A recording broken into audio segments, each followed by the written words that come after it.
شروع اللہ کا نام لے کر جو بڑا مہربان نہایت رحم والا ہے۔ یاسین، حکمت بھرے قرآن کی قسم، تم یقیناً پیغمبروں میں سے ہو، بالکل سیدھے راستے پر۔ یہ قرآن اس ذات کی طرف سے اتارا جا رہا ہے جس کا اقتدار بھی کامل ہے، جس کی رحمت بھی کامل، تاکہ تم ان لوگوں کو خبردار کرو جن کے باپ داداؤں کو پہلے خبردار نہیں کیا گیا تھا، اس لیے وہ غفلت میں پڑے ہوئے ہیں۔ حقیقت یہ ہے کہ ان میں سے اکثر لوگوں کے بارے میں بات پوری ہو چکی ہے، اس لیے وہ ایمان نہیں لاتے۔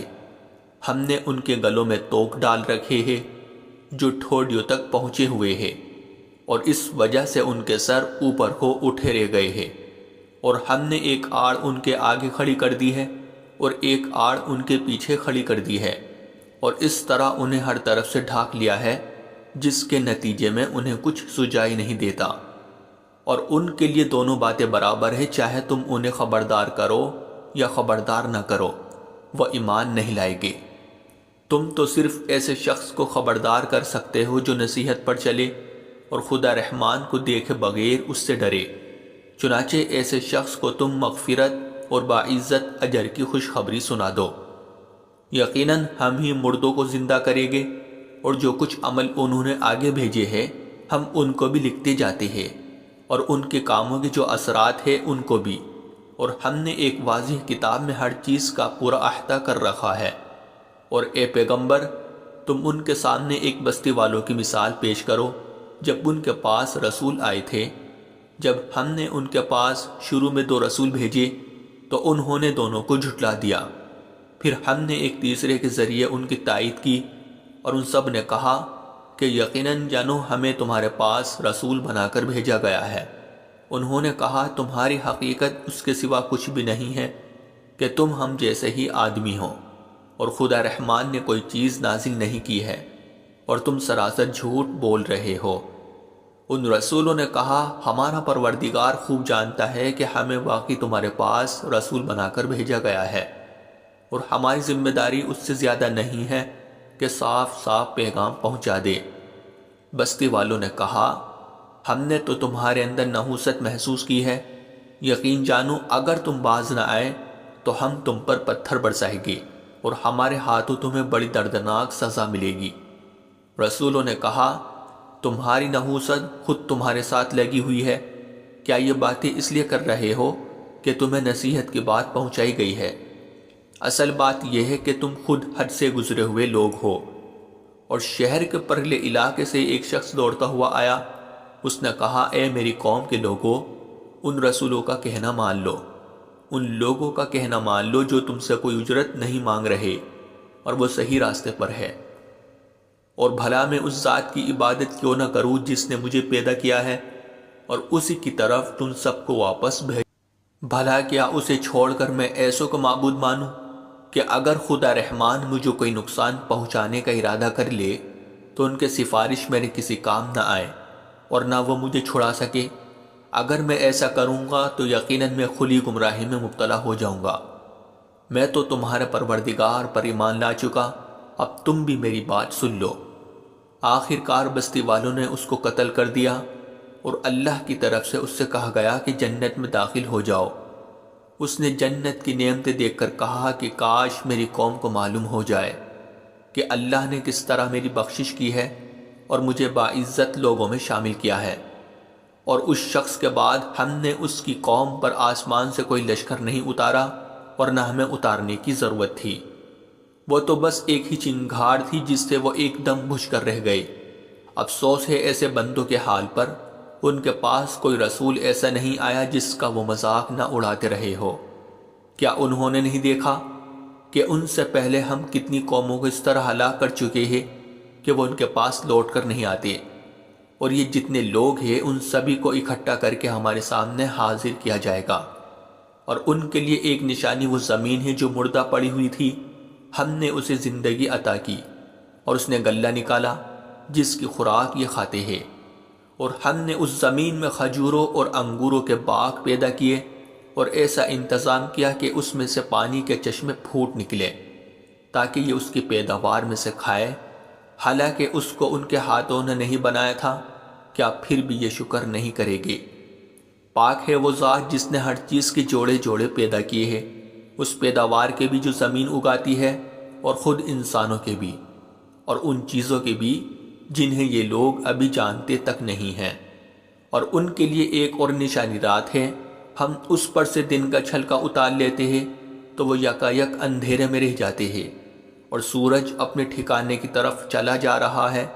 یہ سب اس ذات کا مقرر کیا ہوا نظام ہے جس کا اقتدار بھی کامل ہے، جس کا علم بھی کامل، اور چاند ہے کہ ہم نے اس کی منزل ناپ تول کر مقرر کر دی ہے، یہاں تک کہ وہ جب ان منزلوں کے دورے سے لوٹ کر آتا ہے تو کھجور کی پرانی ٹہنی کی طرح پتلا ہو کر رہ جاتا ہے۔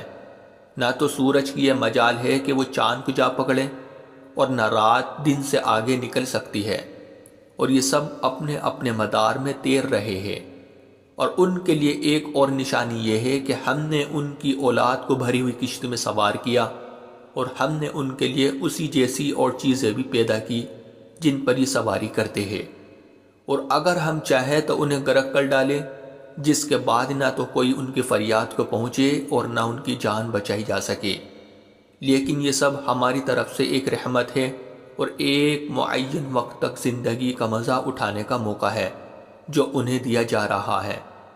اور جب ان سے کہا جاتا ہے کہ بچو اس عذاب سے جو تمہارے سامنے ہیں اور جو تمہارے مرنے کے بعد آئے گا تاکہ تم پر رحم کیا جائے، تو وہ ذرا کان نہیں دھرتے، اور ان کے پروردگار کی نشانیوں میں سے کوئی نشانی ایسی نہیں آتی جس سے وہ منہ نہ موڑ لیتے ہو۔ اور جب ان سے کہا جاتا ہے کہ اللہ نے تمہیں جو رزق دیا ہے اس میں سے غریبوں پر بھی خرچ کرو، تو یہ کافی لوگ مسلمانوں سے کہتے ہیں کہ کیا ہم ان لوگوں کو کھانا کھلائے جنہیں اگر اللہ چاہتا تو خود کھلا دیتا۔ مسلمانوں، تمہاری حقیقت اس کے سوا کچھ بھی نہیں کہ تم کھلی گمراہی میں پڑے ہوئے ہو۔ اور کہتے ہیں کہ یہ قیامت کا وعدہ کب پورا ہوگا؟ مسلمانوں بتاؤ اگر تم سچے ہو۔ دراصل یہ لوگ بس ایک چنگھاڑ کا انتظار کر رہے ہیں جو ان کی اجت بازی کے عین درمیان انہیں آ پکڑے گی، پھر نہ یہ کوئی وصیت کر سکے گی اور نہ اپنے گھر والوں کے پاس لوٹ کر جا سکے گی۔ اور سور پھونکا جائے گا تو یکایک یہ اپنی قبروں سے نکل کر اپنے پروردگار کی طرف تیزی سے روانہ ہو جائے گے۔ کہے گے کہ ہے ہماری کمبختی، ہمیں کس نے ہمارے مرکز سے اٹھا کھڑا کیا ہے؟ جواب ملے گا کہ یہ وہی چیز ہے جس کا خدا رحمان نے وعدہ کیا تھا اور پیغمبروں نے سچی بات کہی تھی، اور کچھ نہیں، بس ایک زور کی آواز ہوگی جس کے بعد یہ سب کے سب ہمارے سامنے حاضر کر دیے جائیں گے۔ چنانچہ اس دن کسی شخص پر کوئی ظلم نہیں ہوگا اور تمہیں کسی اور چیز کا نہیں بلکہ انہی کاموں کا بدلہ ملے گا جو تم کیا کرتے تھے۔ جنت والے لوگ اس دن یقیناً اپنے مشغلے میں مگن ہوگے، اور وہ ان کی بیویاں گھنے سایوں میں آرام دانشتوں پر ٹیک لگائے ہوئے ہوگے۔ وہاں ان کے لیے میوے ہوگے اور انہیں ہر وہ چیز ملے گی جو وہ منگوائے گے۔ رحمت والے پروردگار کی طرف سے انہیں سلام کہا جائے گا، اور کافروں سے کہا جائے گا کہ اے مجرموں، آج تم مومنوں سے الگ ہو جاؤ۔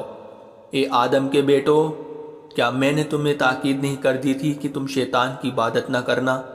وہ تمہارا کھلا دشمن ہے، اور یہ کہ تم میری عبادت کرنا، یہی سیدھا راستہ ہے۔ اور حقیقت یہ ہے کہ شیطان نے تم میں سے ایک بڑی خلقت کو گمراہ کر ڈالا، تو کیا تم سمجھتے نہیں تھے؟ یہ ہے وہ جہنم جس سے تمہیں ڈرایا جاتا تھا، آج اس میں داخل ہو جاؤ کیونکہ تم کفر کیا کرتے تھے۔ آج کے دن ہم ان کے منہ پر مہر لگا دیں گے، اور ان کے ہاتھ ہم سے بات کریں گے، اور ان کے پاؤں گواہی دیں گے کہ وہ کیا کمائی کیا کرتے تھے۔ اور اگر ہم چاہیں تو یہیں دنیا میں ان کی آنکھیں مل یا میٹ کر دے، پھر یہ راستے کی تلاش میں بھاگے پھرے، لیکن انہیں کہاں کچھ سجائی دے گا۔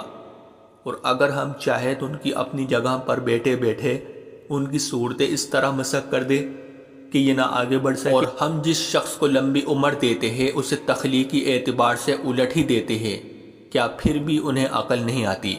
اور ہم نے اپنے ان پیغمبروں کو نہ شاعری سکھائی ہے اور نہ وہ ان کے شایان شان ہیں۔ یہ تو بس ایک نصیحت کی بات ہے، اور ایسا قرآن جو حقیقت کو کھول کھول کر بیان کرتا ہے تاکہ ہر اس شخص کو خبردار کرے جو زندہ ہو، اور تاکہ کفر کرنے والوں پر حجت پوری ہو جائے۔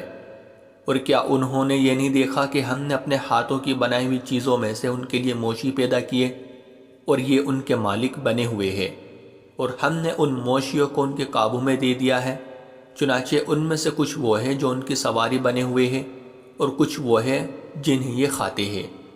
نیز ان کو ان موشیوں سے اور بھی فائدہ حاصل ہوتے ہیں اور پینے کی چیزیں ملتی ہیں، کیا پھر بھی یہ شکر نہیں بجا لائے گے؟ اور انہوں نے اللہ کو چھوڑ کر اس امید پر دوسرے خدا بنا رکھے ہیں کہ انہیں ان سے مدد ملے، حالانکہ ان میں یہ طاقت ہی نہیں ہے کہ ان کی مدد کر سکے، بلکہ وہ ان کے لیے ایک ایسا مخالف لشکر بنے گے جسے قیامت میں ان کے سامنے حاضر کر لیا جائے گا۔ غرض اے پیغمبر ان کی باتیں تمہیں رنجیدہ نہ کرے، یقین جانو ہمیں سب معلوم ہے کہ کیا کچھ چھپاتے اور کیا کچھ ظاہر کرتے ہیں۔ اور کیا انسان نے یہ نہیں دیکھا کہ ہم نے اسے نطفے سے پیدا کیا تھا، پھر اچانک وہ خلم کھلا جھگڑا کرنے والا بن گیا؟ ہمارے بارے میں تو وہ باتیں بناتا ہے اور خود اپنی پیدائش کو بھلا بیٹھا ہے، کہتا ہے کہ ان ہڈیوں کو کون زندگی دے گا جبکہ وہ گل چکی ہوگی؟ کہہ دو کہ ان کو وہی زندگی دے گا جس نے انہیں پہلی بار پیدا کیا تھا، اور وہ پیدا کرنے کا ہر کام جانتا ہے۔ وہی ہے جس نے تمہارے لیے سرسبز درخت سے آگ پیدا کر دی ہے، پھر تم ذرا سی دیر میں اس سے سلگانے کا کام لیتے ہو۔ بھلا جس ذات نے آسمانوں اور زمین کو پیدا کیا ہے، کیا وہ اس بات پر قادر نہیں ہے کہ ان جیسوں کو دوبارہ پیدا کر سکے؟ کیوں نہیں، جبکہ وہ سب کچھ پیدا کرنے کی پوری مہارت رکھتا ہے۔ اس کا معاملہ تو یہ ہے کہ جب وہ کسی چیز کا ارادہ کر لے تو صرف اتنا کہتا ہے کہ ہو جا، بس وہ ہو جاتی ہے۔ غرض پاک ہے وہ ذات جس کے ہاتھ میں ہر چیز کی حکومت ہے، اور اسی کی طرف تم سب کو آخر کار لے جایا جائے گا۔